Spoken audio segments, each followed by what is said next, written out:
Hello students, in this video we are going to study the remaining exercise for chapter number 4. The chapter name is Materials, Metals and Non-Metals. Class 8, Subject Science and NCERT. So before starting that, let me recall what we had seen in this chapter. So in the starting of the chapter we had seen some examples of metals and non-metals. So in that we had seen that iron, copper, aluminium, nickel, zinc, gold, silver, etc. are metals. Other than that, sodium, potassium, magnesium and calcium are also metals. Then we had seen some examples of non-metals.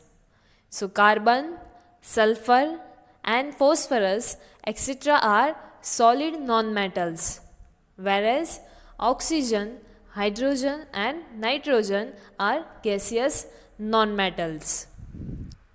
Then after we had seen some physical properties of metals and non-metals. So in the physical properties of metals, first we had seen about malleability. That means metal can be hammered into thin sheets. We can make thin sheets from the metals. That means metals are malleable. The next property we had seen that metals are good conductors of heat and electricity. The next property we had seen about ductility. That means metal can be drawn into thin wires. We can make thin wires from the metals. Metals are, so we can say, ductile. The next property we had seen sonority. So metals can produce ringing sound when they beaten to any object. So that means metals are sonorous. The next we had seen that metals have shiny surface. That means metals are lustrous. And last property we had seen that metals are hard, but there is exception also is there with sodium, potassium and lead. These are the metals, however they are soft enough that we can cut them through the knife. So these are the physical properties of metals. The next we had seen physical properties of non-metals. In that first we had seen that non-metallic substance break into pieces on hammering. That means they are not malleable. We cannot make thin sheets from the non-metallic substance. The next we had seen that non-metals are bad conductor of heat and electricity. They will not allow the heat or electricity to pass through them easily. But there is one exception also, that is with graphite. Graphite is non-metallic element, however it is a good conductor of electricity.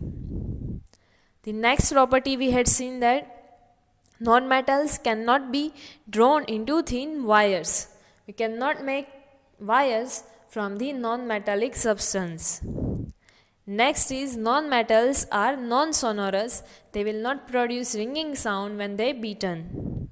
And last one we had seen that non-metals are soft and dull in appearance. So these are the physical properties of non-metals. Then after we had seen chemical properties of metals and non-metals. So in first chemical properties of metals we had seen its reaction with oxygen. So metals react with oxygen to form metallic oxides and they are basic in nature. The oxides of metals are basic in nature. The next we had seen the reaction with water. So metals react with water slowly. But also there is one exception, that is with sodium. Sodium metal react with water vigorously, so that's why we are storing it in the kerosene. The next we had seen the reaction with acids and bases. So metals react with acid to liberate, or you can say to release, hydrogen gas. And metals same react with base to produce hydrogen gas. So these are the chemical properties of metals. Then after we had seen the chemical properties of non-metals. So first reaction with oxygen. So non-metals react with oxygen to form non-metallic oxides. And these non-metallic oxides are acidic in nature. And generally non-metals do not react with water. Then we had seen the reaction of phosphorus with air. So phosphorus reacts with air and it catches fire if it is exposed to air. So phosphorus is stored in water. And at the end we had seen that generally non-metals do not react with acid. So these are the chemical properties of non-metals. Then we had seen displacement reaction. In that we had seen that a more reactive metal displaces or replaces the less reactive metal from its salt solution. So this reaction or this process is called displacement reaction. And at the end we had seen the uses of metals and non-metals. So metals are used in making cooking utensils, water boilers, machineries, automobiles, industrial gadgets, etc. And non-metals are used in respiratory actions, fertilizers, pesticides, explosives, crackers, and water purification process. So these are the uses of non-metals. These are the things we had seen in this chapter number 4. Then after we had seen the textbook solution for this chapter, and in the extra exercise we had seen choose the correct answer, fill in the blanks, true false. In the 4th number question we had seen give the answer for in one word, and then in the 5th number we had seen the answer in one sentence. In question 6 we had seen a short question answer, and in question number 7 we had seen the scientific reasons. So this 7th question we had seen earlier in the previous videos. All these questions you have to write in your notebook. Now in this video we will continue our exercise with question number 8. So the question number 8 is match the following. Here first matching is given to you. In that first A column you are given with metallic oxide, non-metallic oxide, sodium and phosphorus. In column B you are given with kept in kerosene, basic in nature, kept in water and acidic in nature. So first one is metallic oxide. What is the nature of metallic oxide? So they are basic in nature. So here your answer is option B, basic in nature. So they will turn red litmus paper into blue. Next is non-metallic oxide. So the non-metallic oxides are acidic in nature, so they will turn blue litmus paper into red. And here your answer is option D. Next is sodium. So as we had seen, sodium is very reactive metal, so it is kept in kerosene. So here your answer is option A. Next is phosphorus. So phosphorus react with air vigorously, so that's why it is kept in water. So here your answer is option C. So this is the answer for your matching. Other than this, here the answers are also given to you. Now next matching is second number. Here in column A you are given with liquid metal, sodium and potassium, liquid non-metal and chlorine. In column B you are given with non-metallic element, mercury, soft metallic element and bromine. So first one, liquid metal. So mercury is the metal which is at the liquid state at the room temperature. So here your answer is option B, mercury. Next is sodium and potassium. So these are the metals, however they are soft, so that means soft metallic elements. Here your answer is option C. Next is liquid non-metal. So here your answer is bromine, option D. Bromine is non-metallic element and it is in the liquid state at room temperature. Last one is chlorine. So here your answer is option A. Chlorine is non-metallic element. So this is the answer for your matching Here also it is given to you. So here our matching gets over. Now next question is question number 9. Answer the following questions in detail. In that first one is, give the 5 examples of acid and base which are used in the laboratory and name the metal and non-metals in each of them. We have to write the name or examples of acids and base which are used in laboratories and which metallic or non-metallic element is present in that we also have to mention. So here let me first see for metals base and name of metal. That means the name of the bases and which metallic element is present in them.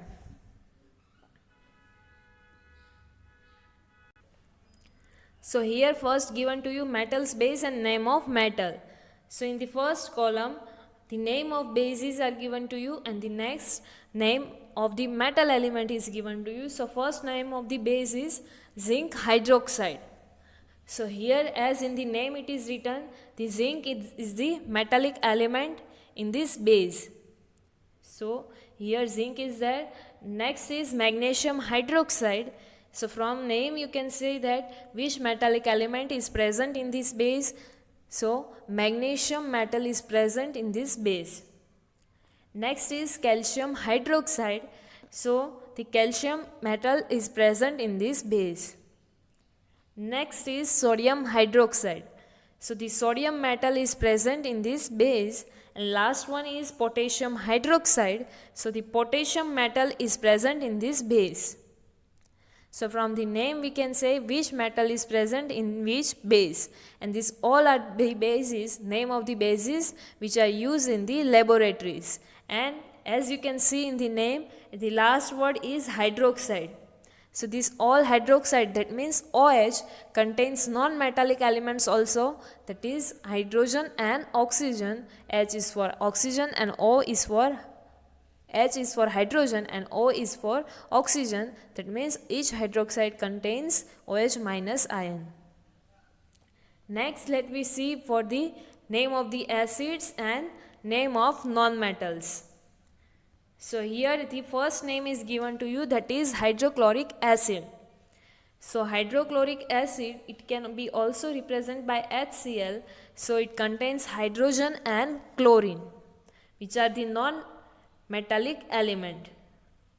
Next is sulfuric acid. So the sulfuric acid, that means H2SO4, it contains hydrogen, sulfur and oxygen. These all are the non-metallic substance. Next is nitric acid, that means HNO3, and it contains hydrogen, nitrogen and oxygen, non-metallic elements. The next is carbonic acid, it contains hydrogen, oxygen and carbon. The next one is sulfurous acid and it contains hydrogen, sulfur and oxygen. So these are the name of the bases which are used in the laboratories and name of the non-metallic elements which are present in these acids. So here in the first question we had seen the name of the bases and acids and name of the metals and non-metals that are present in this. And here in the acid, each acid contains hydrogen ion, that is H+, which is non-metallic element. So here the first answer gets over. Now next question is, write the physical properties of metals. So this we had already seen. The physical properties of metals are as follows. In that first one is, they can be drawn into thin wires. That means ductility. Metals are ductile. We can make thin wires from the metals. Next one is, they are good conductors of heat and electricity. Heat and electricity can pass through them easily. So that means they are good conductor of that. Next one, third number, they can be hammered into thin sheets. That means malleability. We can make thin sheets from the metals. So we can say that metals are malleable. Next, fourth number is, they produce ringing sound when beaten. That means sonorous. Metals are sonorous as they are producing ringing sound on beating them. Next is they are shiny and have bright surface. They have lustrous and their surface is bright. The next property is generally metals are heavy and hard.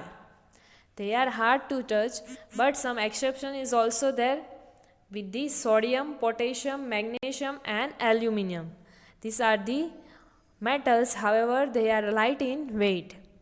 And last one is metals are usually solid in solid state, but there is also one exception is there with the mercury. As we had earlier seen, mercury is the metal, however it is in the liquid state. So this is the exception for the metals. So these are the physical properties of metals. Next question is question number 3. Write the physical properties of non-metals. So the physical properties of non-metals are as follows. In that first one is non-metals exist in solid, liquid or gaseous state. In the metals we had seen that they are generally in the solid state, but this non-metallic substance can exist in any of this state. The next is they are lighter than metals. This is the advantage of non-metallic substance, that they are lighter in weight. Next is they do not have metallic luster. That means they are not shiny, but there is one some exception is also there, that is with graphite and iodine. They have the shiny surface. Next is they do not produce ringing sound when beaten. That means they are non-sonorous. Non-metals are non-sonorous, they will not produce ringing sound on beating. Next is when hammered, they break up into pieces, that means non-malleable. We cannot make the thin sheets from the non-metallic substance by beating them, because they are non-malleable, they will break easily into thin pieces, into small pieces, and they cannot be hammered into thin sheets. The last one is they are poor conductors of heat and electricity.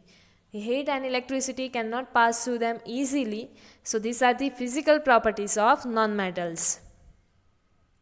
The next question number 4. Explain the chemical properties of metals with the help of chemical equations. We have to explain the chemical properties of metals with the help of equations. So the chemical properties of the metals are as follows. In that first one is reaction of metals with oxygen. So the metals react with oxygen to form metallic oxides. Like two examples are here. First one, that is magnesium. Magnesium react with oxygen, that is Mg plus O2. So it will give you magnesium oxide, that is MgO. This one is the chemical equation, or you can say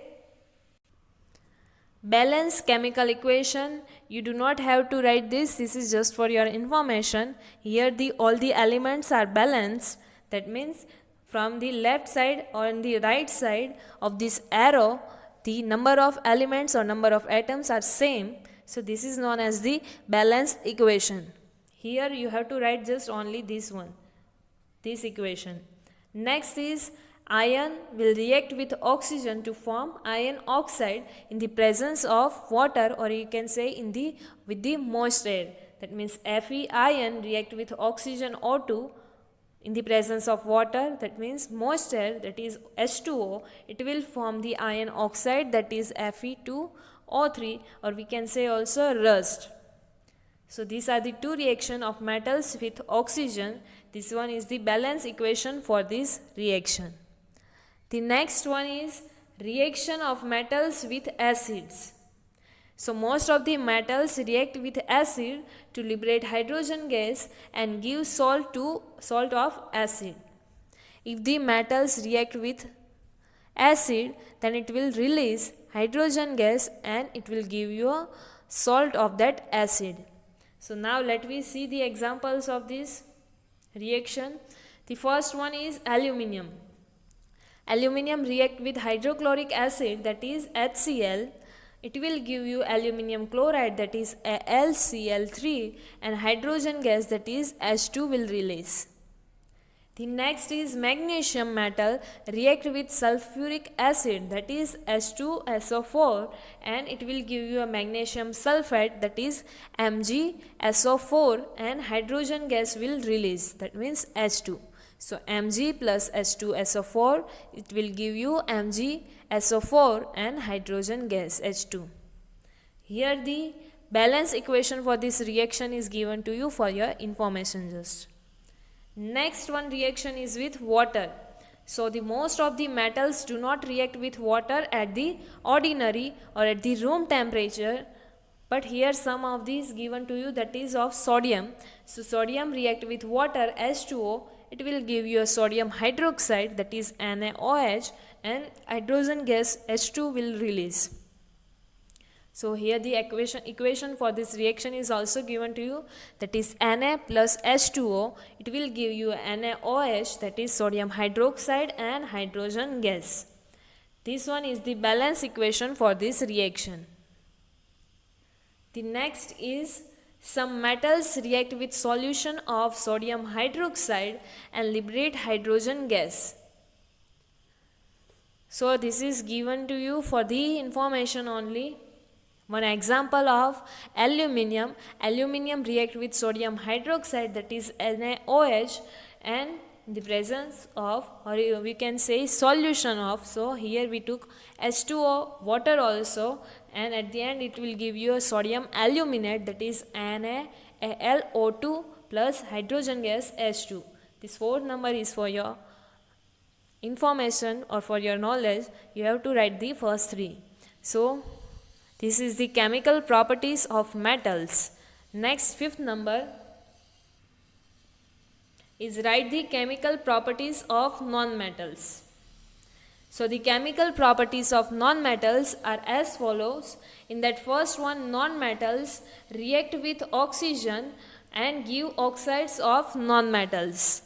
Same as the metals, non-metals also react with oxygen and it will give you a non-metallic oxide. The first one example is of sulfur. Sulfur is non-metallic substance or element. It will react with oxygen, that is plus O2, and it will give you a sulfur dioxide, that means SO2. So as sulfur plus O2 oxygen, and we will get sulfur dioxide SO2. The another example is of phosphorus. Phosphorus is non-metallic substance. It react with oxygen, that means plus O2, and it will give you a phosphorus pentoxide P2O5. Pentoxide, that means the 5 atoms of oxygen. So here O5 is there, so it is known as the phosphorus pentoxide. Sulfur dioxide, that means 2 atoms of oxygen. So 2, that means dioxide, 1, that means monoxide. Same as that 5, that means pentoxide. So P plus O2, it will give you a P2O5, that is phosphorus pentoxide. Here the second equation, second example is not balanced. So this one balance equation for this reaction is given to you. That is only for your information. Next one is non-metals do not react with water. Generally they are not reacting with water. And last one is non-metals do not react with dilute hydrochloric acid and dilute sulfuric acid. They will not react with the acids. So these are the chemical properties of non-metals. Next 6th number question. Write the uses of metals. So the uses of metals are as follows. In that first one is, it is used for making utensils like copper, aluminium, iron. We are using these metals to make the utensils. Next use is for making electric wires like copper and aluminium. We are making the wires from the metals like copper and aluminium. Next is for making bridges and buildings. Like iron and other metals are used for making bridges and buildings. The next use is for making ornaments like gold and silver.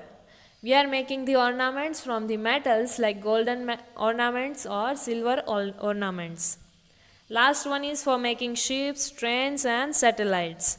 So these all are the uses of metals. We are using these metals to make this purpose or for this different purpose. Next is 7th number. Write the uses of non-metals. So the uses of non-metals are as follow. In that first one is coal, or you can say carbon. So graphite is used for making pencils and electrodes. Graphite is one form of carbon, so which is the non-metallic element. So this graphite we are using to make the pencils as well as electrodes. We had seen that graphite is the good conductor of electricity. So to make electrodes through which we are going to pass the electricity, so to make that kind of poles or rods which is known as the electrodes, we are using this graphite, which is the non-metallic element. Next one is phosphorus. So the use of phosphorus is for making match explosives, matchsticks you can say, and match the upper tip of the matchsticks, that means match explosives, insecticides and fertilizers. So these are the uses of phosphorus. The next one is sulfur. So for making sulfuric acid, fireworks and fertilizers. We are using the sulfur to make fertilizers, sulfuric acid, as well as in crackers also we are using sulfur. Next one is iodine. So it is used as an antiseptic on wounds as tincture iodine. That means pure iodine, we are using this as the antiseptic. Next one is the uses of 8 number. The small amount of copper is added to gold and silver while making jewelry. Why? While making the golden jewelry, why we are adding small amount of copper, or while making silver jewelries, why we are adding the small amount of copper? So here the reason is given to you. So the gold and silver are soft metals. They can be bent easily and wear out easily. We are going to wear the ornaments regularly, so this gold and silver are the soft metal. If we wear this every day, so they will easily bend on giving them pressure or wear out. It can break easily because they are soft metals, and the alloy made by mixing small amount of copper with gold is hard. The alloy, that means the mixture which we are getting by adding some copper in the gold, is very hard. So due to this, the ornaments do not wear out or bend easily when made of this alloy. Alloy, that means mixture of more than one metals, that means 2 or more than 2 metals. So when we are adding this copper with the gold, so because of this the ornament do not wear out, or you can say bend easily. They cannot break easily when this mixture is get mixed. So hence small amount of copper is added to gold and silver while making jewelry. So this is why while making the silver or golden ornaments or jewelry, we are adding small amount of copper, because this mixture give the hard texture and it will not bend or break easily. So these are the question answers in details of this chapter. This question number 7, 8 and 9, that is matching and answer in details, you have to write in your notebook. Till question 9 in extra exercise, all this question 9 you have to write in your notebook. In the next video we will see our next chapter. Thank you.